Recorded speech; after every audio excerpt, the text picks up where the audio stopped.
They did so much research over all their teams internationally, and they found the biggest predictor of team success wasn't down to experience, technical expertise, seniority, whether people liked each other.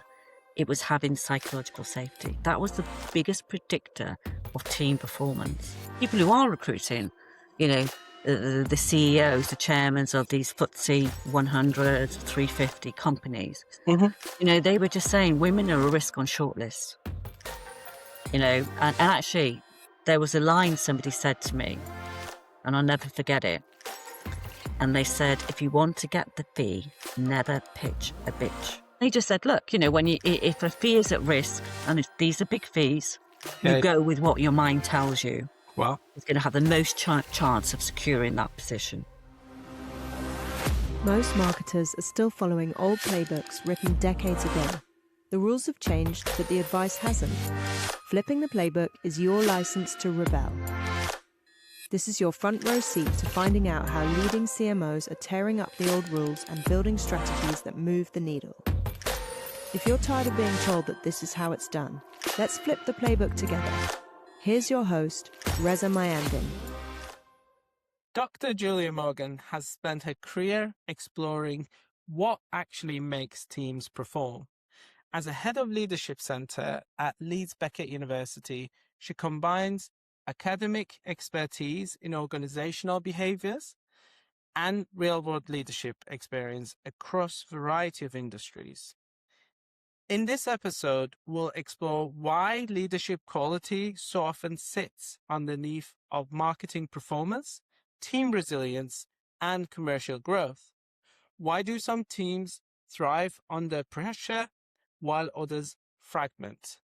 And how do modern leaders create clarity, trust, and high performance without burning people out? Dr. Julia Morgan, thank you for joining us today. For people meeting you for the first time, how do you describe the work you do at the Leadership Center, and why does leadership matter so much in the modern organizations? Hello, Reza, and thank you for having me. I'm delighted to be here. What do we do in the Leadership Center? Crucial work, I'd say. We work with organizations on a range of leadership interventions, I'd say. So we develop programs that meet the challenges that they're currently facing. And that can be at any level. It could be at aspiring manager level right up to executive leadership. And we look to see what the businesses, challenges the business are facing, and try and address that through a series of interventions, program, coaching. So yeah, it's really always bespoke. We never take anything off the shelf. We write everything for every specific company that we work for, because it's very important that we understand the context within which they operate and the challenges that they face. So why is leadership important? Well, I suppose leaders help people understand what the organisation is looking to achieve, the strategic direction they're looking to go in, what their values are, what goals that they have, and how to work towards them. So without leadership, I'd say teams often lack focus and coordination. And I suppose ultimately leadership is about providing the vision for others to follow. So in many of my previous conversations with my guests, without being prompted, I've ended up talking about leadership style and team quality. Why do you think leadership keeps coming up even when conversation starts about marketing or growth? Because I think leadership is central to everything, because leaders manage and inspire teams, and especially in something like marketing, which is very innovative, very creative. You want people to be highly motivated. You want them to be innovative. So we need to lead those skills. We need to develop those behaviours to ensure that they operate, at their best. So I think everything comes down to leadership. You can't market things without good leadership. You can't sell products without good leadership. You can't make products without good leadership. And I think it's important because often people experience poor leadership. And I think it's not so much why is leadership important. I think the question is, why is good leadership important? That is a very good question. And tell me about that. You've been across academia, you've been across practical leadership roles. Where do leaders often misunderstand what good leadership is? Well, I think there's something called the accidental leader, and it's somebody who falls into leadership by accident. And often they won't have may not have experienced good leadership themselves. So they'll tend to lead with, their own experiences. It's often in small businesses. Often they won't have invested in training or development for them. So often they're learning on the job. Um, and I think if we think about leadership, there are so many different definitions. There are millions and millions of definitions of what leadership is, should be, what good looks like. And I think, we spent a lot of time researching leadership, and it started off being about charisma, that sort of leader-centric, very powerful, very charismatic individual. And I think we've totally moved away from that now.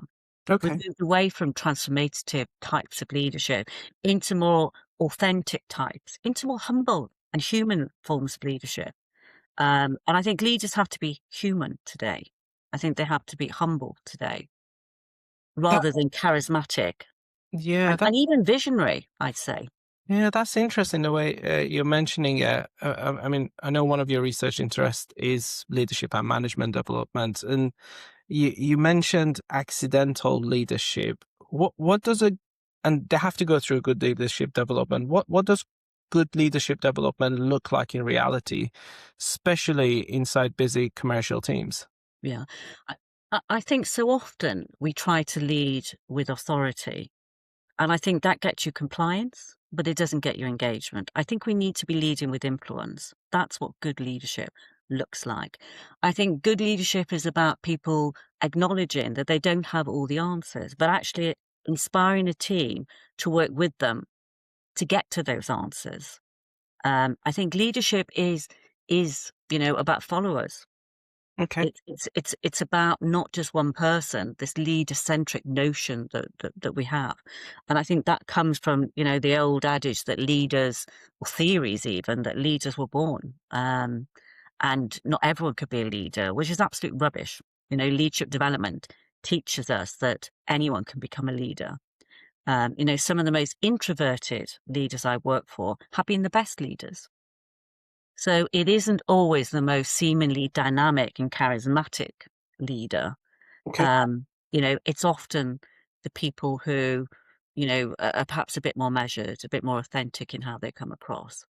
So I don't know whether that's answered your question It entirely. has. It has, but I want to dig into a little bit more of the accidental side, because that's something we often see in the world of marketing. We've got people who are absolutely brilliant at executing work. They eventually get promoted into a leadership role, and it can go either way. What does supporting, or what would a good support look like for those individuals? I think it would be either some coaching or some leadership developments because, you know, on our programs, often we have people who, you know, often lead in teams and especially large teams, complex teams across different geographical regions. And now we've got hybrid working, which means they're not in the same place as you. So you're dealing with them over teams. And all of that is very challenging and has added to, leadership challenges. There's no doubt about that. Um, but I think, you've got to give people time to get into a role, to assess the team that they've got. Um, you know, Somebody going into that role for the first time should be sitting back, not maybe asking questions, but not making any assessments, talking to people, understanding. Because the people who can tell you the most about the business that you're going into are the people actually doing the jobs. So talk to them, listen to them. And when I say listen, I mean hear, because so often we listen, but we don't hear. And I think that good leaders listen and hear. And actually, it's a very difficult skill, listening. It's one that I find very difficult. You'll ask my team because I'll listen, but I'm actually hearing, and I think that's what we all need to ask ourselves. That's correct. And also asking the questions. There was someone who told me there's two ears and one mouth, and And for a reason. much as you Yeah, talk. yeah. Um, that's a very interesting topic to talk into. I'm going to get into it a little bit later on. Um, what do you think marketing leaders should be doing differently to retain and grow strong people as things are changing? You touched on, we've got Teams messages, we've got hybrid working, you've got in-house working. How does that talent management work in those scenarios? But I think it's very challenging, and it's something that comes up time and time again. It's even more challenging when you're dealing with the cross-cultural issues, because if you're dealing with people in other countries, you've got cultural issues, you've got communication, you've got perception issues, you've got power issues. But I think if it's a UK-based business, you know, uh, working with any sort of knowledge worker tends to be quite challenging because they often have a lot of knowledge and skills that sometimes are very difficult to replace. So we often used to say, researching these sort of topics, that these sort of individuals are generally very difficult to manage because if they're good, if they're not liking your environment, it's very easy for them to leave.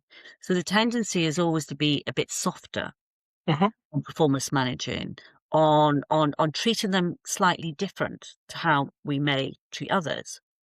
Um, but I think it's about, we say there's a model from Oldham and Hackman, who say, if you want people to do a good job, give them a good job to do. And what we know about good jobs is that they have to have a number of characteristics. They need to have discretion. They need to have autonomy. They need to have a certain amount of authority.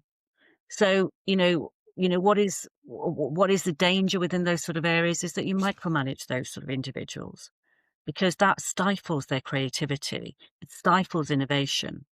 And I'd say, given the psychological safety, to blossom, to realize their potential. Because if you want creativity, you want innovation, you've got to give it room to develop and grow. That's that's a very interesting topic because psychological safety again is another thing that comes into my conversations with marketing leaders. And you touched on micromanagement, creating bottlenecks. Why does that happen when leaders say they want to empower teams, but actually in practice they end up creating bottlenecks? Yeah, Well, I think from the research we've done, and I think if I think back to every leadership development program I've run, the biggest issue that most people talk about as leaders is delegation. Not delegating, or when they do delegate, they micromanage. So they're not delegating actually. You're not empowering somebody to do that. You're monitoring them on a bring task. that a little bit more to life for me. Like, what's the difference? Because most people go, oh, I've delegated it. But actually, what I observe, for example, for myself, is I see people saying, I've delegated it, but they're actually micromanaging it. Bring that to life for me. And how is it best managed? Yeah, well, I think, micromanaging is probably one of the poorest leadership qualities you can have, because the effects of micromanaging are wide and far reaching. Because that is sending out a message to the individual that you don't trust them, first and foremost. And trust, as we know within leadership and managing people, is probably the most important thing that you have to get. If your people don't trust you, they're not coming with you. They're not aligning themselves to your goals, your vision, your values. So it sends out a message that you're questioning their ability, and it sends out, a message of, are you capable really? Because I'm going to look over your shoulders. You're going to report back into me, and what that does, it creates a bit of a climate of fear, and it becomes a self-fulfilling prophecy almost, because people are so nervous because they are being monitored. They are more likely to make mistakes. They're probably not likely to be as creative because they fear, there may be some some Think. some some uh, some reaction to that. So I think the best thing that leaders can do, and often they say, oh, we don't have time. It's easier for us to do it ourselves. I hear that time and time again, and I always say rubbish. It's like my children telling me they don't have time to call me. You always have time. There's always 5 minutes in a day to ring mum. And I think with leaders, there's always 5, 10 minutes to sit down with the people who work for you and talk to them. You know, define the challenge. Say, do you have any issues? I need, tell me, do you need some training? Do you need some development? Do you need a bit of coaching and mentoring on this? You know, it's far better to offer it in a mentoring coaching style than actually in a micromanaging, because they're two different ways of support. Well, one's not, obviously, one's not, but Yeah, can you bring that a little bit more to life for me and for our listeners, the differences of coaching and mentoring, because often they are also misunderstood. yeah. So mentoring is more about being a support where, somebody will come to you when they may experiencing problems. It may be for validation, it may be for knowledge, it may be for advice and support. Whereas coaching is more of a direct relationship. It's more one-to-one. So, you would tend to have coaching relationships. So if you were setting a task for somebody who worked for you to do, Mhm. and, you really want to micromanage, but you're trying, you recognize that as being, not one of your strengths. So you're trying this new thing called coaching. What do you do? Well, you sit down with them and you talk to them and you coach, you ask coaching questions. I would like you to take this on because I feel it's important for your development. It would also help me because I need to be moving on to other things, and I know that you're ready to perform these sort of tasks and responsibilities. What are your feelings about this? Do you have any reservations? Do you feel as though you're ready to take this on? Where might your limitations be? Do you need extra support? What does that support look like? So suddenly you're acknowledging that this is going to be a development, and within development often means support. So it's about not being directive in terms of that micromanaging. It's about being supportive and coaching them through to execution. And that's a whole different feeling for somebody. Of course. Yeah, they feel definitely supported by that. And when we are talking about leadership styles and we're talking about coaching and mentoring, and then we're talking about leadership styles, what kind of leadership style tends to get the best from knowledge workers, such as marketing individuals, who want to have high autonomy and want to perform well? It's difficult, because there are so many different leadership styles, but what do they all mean? We could talk about servant leadership. We could talk about, we could talk about adaptive leadership, enterprise leadership. There's so many different things that fit specific context. Um, but I'd say that, it's authentic leadership. And in that authenticity, you know, you treat people how you want to be treated yourself in that sort of situation. Mhm. You understand, you're being authentic with them. You're trying to build this trusting relationship.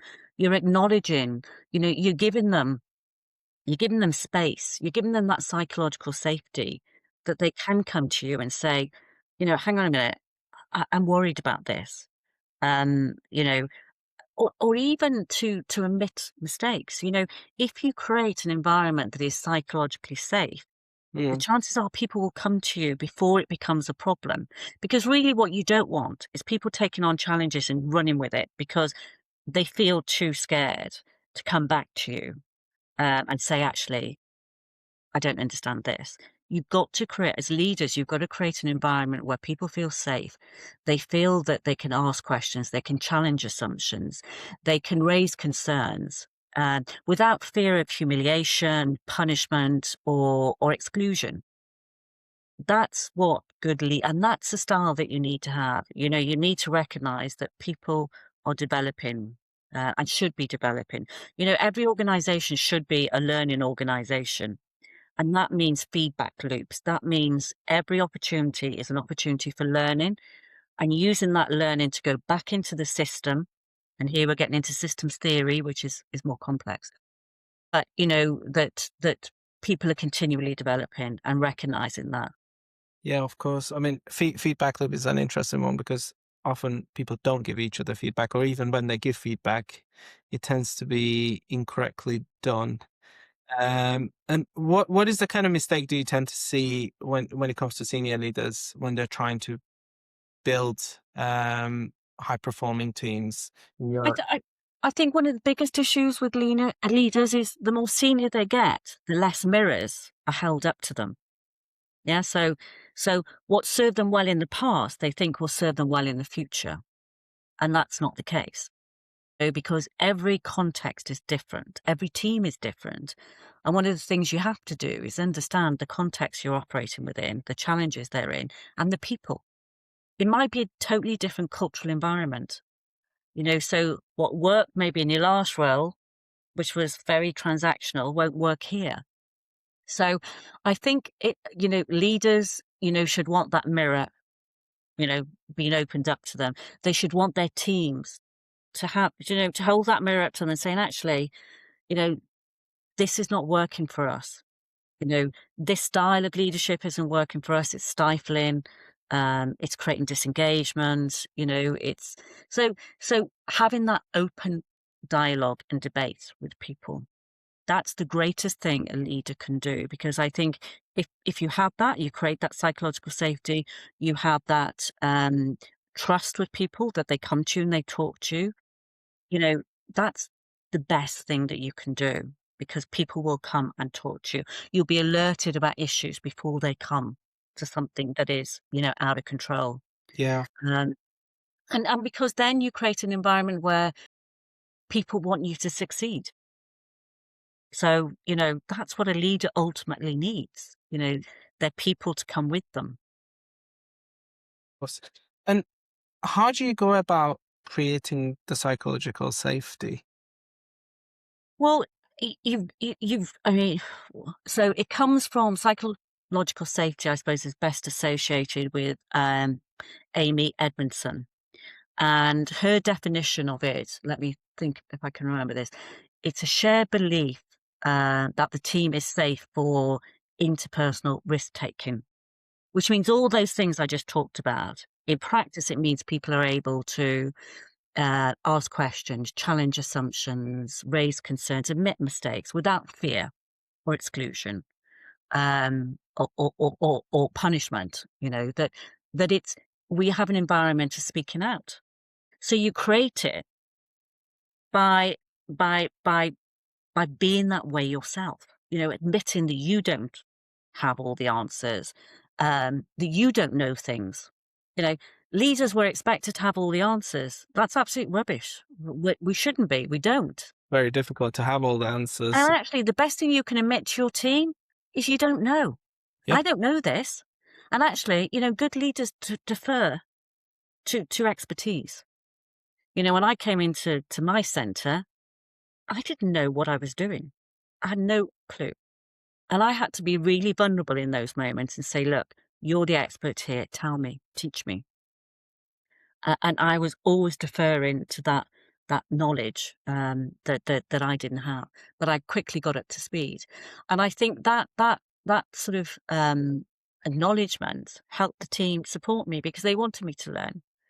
I wasn't going to come in and tell them what I think when I don't know and I'm not the expert. So it's that sort of deference, I think, that is really important. So create an environment where speaking up is sponsored, it's supported, it's advocated. It's actually, not, it's what makes your culture thrive. Yeah. So we move a little bit forward. We've created that psychological safety. One of the challenges often it comes with leadership is creating clarity, especially in marketing, without crushing the initiative.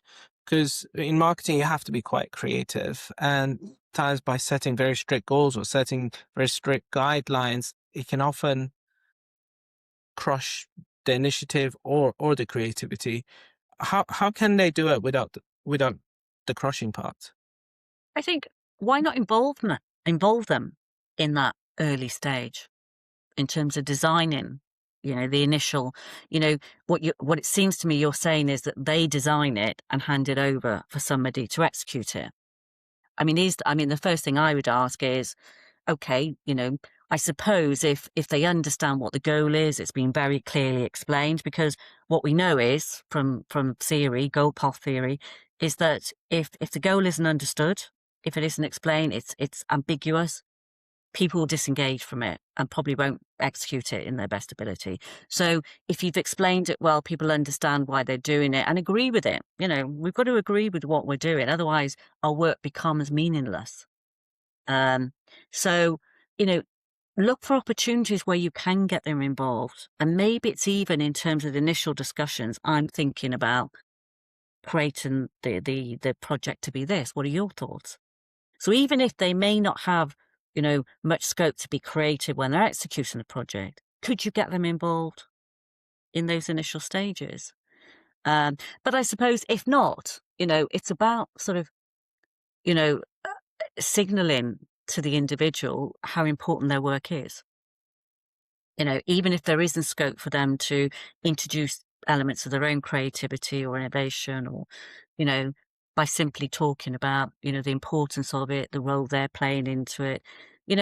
I think leadership is about storytelling to a certain, the stories we tell Yes. to the people who work for us are really important because the story, determines how the message is received. So, there are ways of positioning tasks, even if they're mundane and boring, that Yep. can make it sound, crucial, important. So maybe it's looking at how you can do things slightly differently. Yeah. And when it comes to leadership, sometimes people mistake managing and leading together. What are the differences of managing a marketing team and then leading a marketing team? What are the differences in that? Well, I think that, people used to think these were mutually exclusive. They're not, because leaders have to be good managers as well. And managers also have leadership elements in their roles. And it used to be that we used to see management as being purely transactional and leadership being transformational and visionary, which I suppose that's how leadership has been talked about for the last couple of decades, certainly since, McKinsey's, war on talent. Everyone needs to be a visionary, charismatic leader. That's what sent us all off looking for that to run our businesses. But I think that, I think it's more blurred than it ever has been. And, there was always this thing that, could managers be leaders? Well, I think when you look in to managerial roles, there are so many leadership elements contained within them. They're often overlooked. So, you know, leadership can be about so many things. You can lead in school, you can lead in groups, you can lead, so what's the difference? Well, I suppose that leadership often sets the vision. It's management's job to implement the vision. One is transactional, one is more transformational, but I think that is blurred completely, and I think that both roles now probably contain both elements of those. Unless you're in a massive organization, I'd certainly say for an SME, leaders are doing management as well. And I'd also say management are doing certain elements of leadership. Yeah. So it's far more blurred than it ever has been before. So talking about massive business or a massive organization that often have cross-functional teams and environments where a marketing team often has to work with the product team, with the sales, brand, finance, operations, and everything around that basically gets connected. What kind of leadership behaviors matters most for a leader that's connected up to all these different brands? Well, it's interesting that you asked me that because we do a lot of work for a massive multinational global business. That's a matrix organization, which is hugely challenging because what you get in matrix is silos. And what you get in matrix is people may be having 3 different leaders that they report to.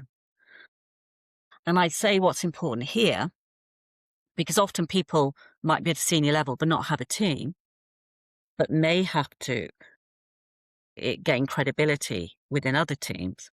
It's about leading with influence in the absence of authority. And what So, does in leading influence? well, it's what is it? It's soft power, isn't it? You don't have that hard power, a positional power, authority. And again, I don't agree with leading with authority. I think we should always be, even if we have authority, you should always look to lead with influence. But I think it's about building your networks. It's about, and it's something that we talk about in enterprise leadership. And a lot of these type of companies look towards an enterprise leadership model. And the easiest way I can describe enterprise leadership is it's a self-to-serve philosophy.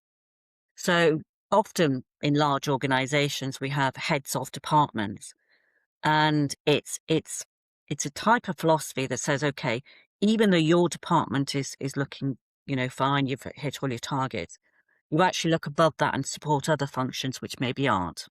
So you're always looking to serve the organization. And it's not just about your immediate area, you're always looking at ways that you could support the organization more broadly. So it's having an enterprising mindset that transcends your own area for the greater good. Yeah. So yeah, I would say in those it's about learning to lead with influence. And that's about being authentic. That's about, recognizing you don't have power, but influence is so much more powerful. Okay. But how can you do that then when you're in a high pressure environment? So you're a leader and marketing teams are often under pressure because something's changed, something, especially in the PR side of the world, everything is often reactive rather than proactive because something's on fire. How do you deal with that when it comes to a good sign of a leadership? Mm. I think that often we resort to, in those situations, behaviors, default behaviors that we go to when we're under pressure. And that there's this theory of systems 1 and systems 2 thinking. And this is Kahneman's theory. He merged economics with psychology and looked at the rationality of decisions. And I think that, we spend most of our time in our intuitive mind, which is our systems 1 brain. And we rely on heuristics within there, shortcuts, because our brain is taking in millions and millions and millions of bits of information a second, most of which we're not even aware of. It's going straight into our unconscious. I'll give you an example. It's like you drive. I mean, I drove to Cardiff, and 5 hours. And when I got there, I didn't remember any of the journey. It's true. It's true. I was in systems 1. I just went. But actually, what we need to try and do is get into our systems 2 reflective mind. Take a step back, think. Often we think everything's happening around us. We have to act with urgency. We react with, predictable behavioural patterns, which, if we're honest, haven't served us very well in the past. Sometimes it's just about, it's chaos, but 5-10 minutes isn't going to make it any easier, any better. Can we just step back, reflect, take a moment to think about putting our best foot forward? So sometimes it's about trying to get into that reflective space. Yeah, yeah. Because, by taking those 10 minutes may have stopped us from making bad decision, behaving in a way that perhaps isn't what's needed. So trying to get into a reflective mind space, trying to prevent us from reverting to type in situation. Of course. One of your research interests is around gendered leadership. What should commercial and marketing leaders understand better about how leadership is perceived differently across genders? Yeah, I mean, this is a big area. And unfortunately, women still find it incredibly difficult to ascend to more senior roles. I think most of the studies that you'll see, women get to a certain level, but then find it incredibly difficult. And actually, something I read in it was either in the Times or the Financial Times, probably 12 months ago, that's saying all male shortlists returning to the city. We've gone through a period where, we've recognised that women are not getting into senior roles, even though, most people had a target of 30% that they were trying to reach, of having 30% female representation. The problem is that, women were often put into non-exec director roles. Well, So they had some visibility at a senior level, but not actually on a board. Yeah. directors. So I think there's been the great strides made to increase women's representation, but actually there are a number of barriers to women that still exist. And in terms of my work, I've demonstrated how women get performance managed differently. They're interviewed differently when they're interviewed for senior level jobs. They get asked different questions at interviews than a male would get. And then when they get into the organisation, there are tremendous barriers for them in terms of, often women are seen as being communal, so more interpersonal, more caring, um, whereas men are seen as more agentic, more masculine. And the problem is that our notion of what good leadership looks like, or what leadership person looks like, is agentic and masculine.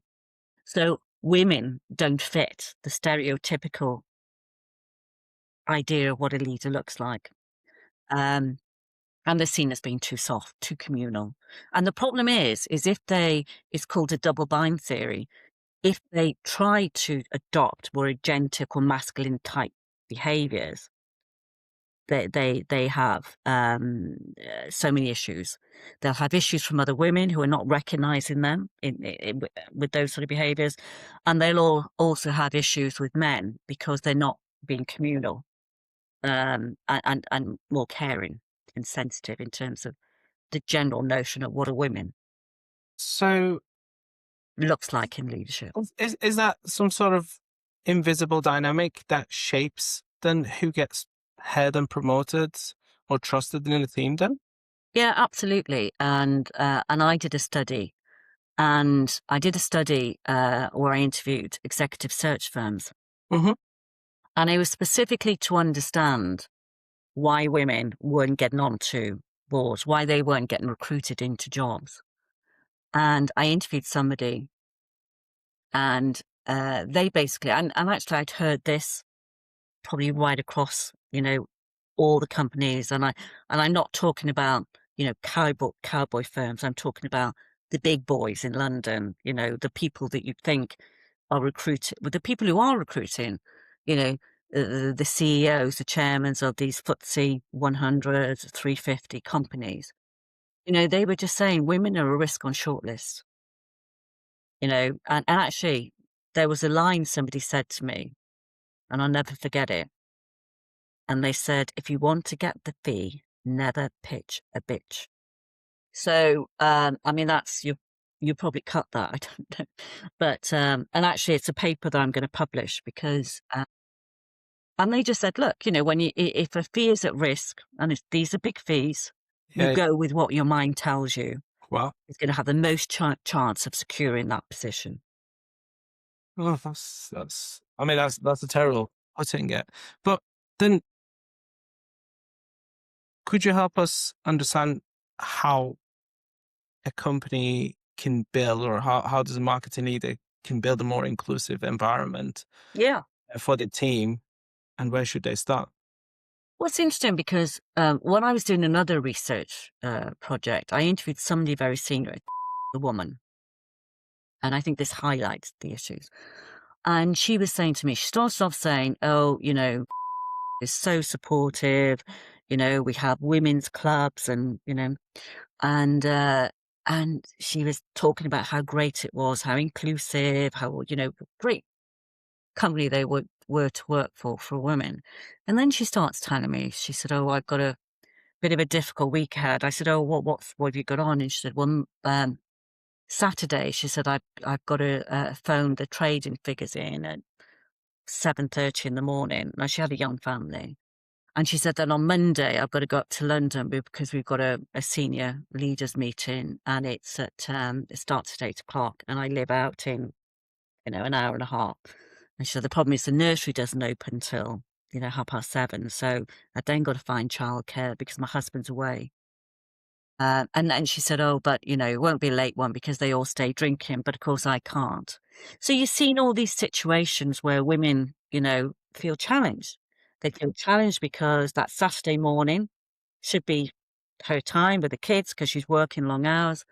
The meetings that they're holding, they're not thinking about the fact that this woman's got to leave at 6:00 in the morning and she's got young children, then she gets the meeting and it's a bit of like an old boys club. She can't go to the dinner afterwards or the drinks afterwards because she's got to get back for the childcare. So I think, it's about thinking about things like that. Why are you having meetings in London on a Monday at 8 o'clock? You know, chances are most women are not going to be able to make that, certainly those with families, unless you're living in central London. It's about, looking at flexible working. And the other interesting thing she said to me, just to finish off on that, she said, we were talking and she said, oh, yeah, but the really interesting thing is, she said, if I had a senior role in my department, I wouldn't recruit a woman. And I said, you wouldn't recruit a woman? And I said, why? And she said, well, because she said, I can get away with going to my son's sports day. I can disappear. I can disappear for this and I can disappear. But if there was two of us or more of us in the department doing that, it'd become visible. And I thought that was really interesting. So, women are not supporting women either, because, we're going up the ladder and then we're lifting it behind us.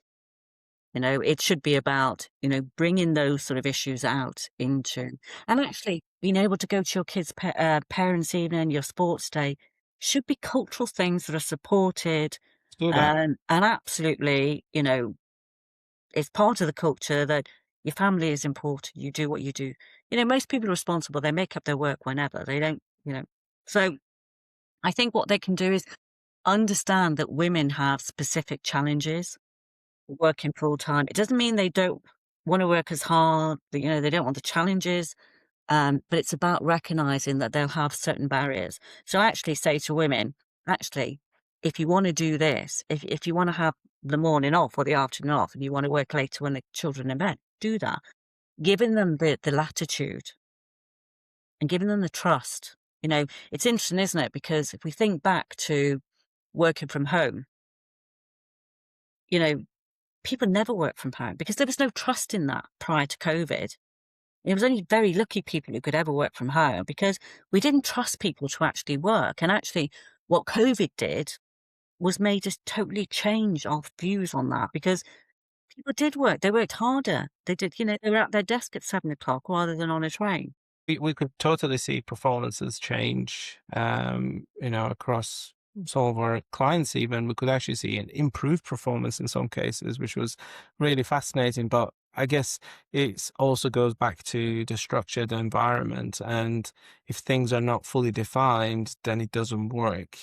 Now, unfortunately, we're coming towards the end of the show. And I would like to ask you the last question. If listeners just took from this conversation back to their team on Monday, what should it be? Well, it might be more than one, Reza. Okay, so there's a couple of things. I think, have humility, be human, and create psychological safety. Interestingly, the biggest research that actually validates the importance of psychological safety was Google's Project Aristotle. They did so much research over all their teams internationally, and they found the biggest predictor of team success was not down to, wasn't down to experience, technical expertise, seniority, whether people liked each other. It was having psychological safety. That was the biggest predictor of team performance. So, I'd like to end by saying, if you don't have psychological safety, make it your number one priority to go back and ensure that people are able to speak up, challenge, without fear of, fear of exclusion, punishment, or anything else. Because if you don't have that, you're stifling innovation. You're stifling so much that the business could be achieving. Thank you so much. This has been really, really insightful. Dr. Julia Morgan, thank you again for being on the show. Absolute pleasure. Thank you. You can find her LinkedIn on the show notes. And also, this is a fairly new show. So if you've got any feedback for us, please leave a comment for us or send us a message or an email. Again, thank you so much, Julia. Flipping the Playbook is produced by SALT.agency. We don't just optimize for search and AI. We optimize for business growth across SEO content and digital PR. Check out our links in the show notes. Thanks for listening.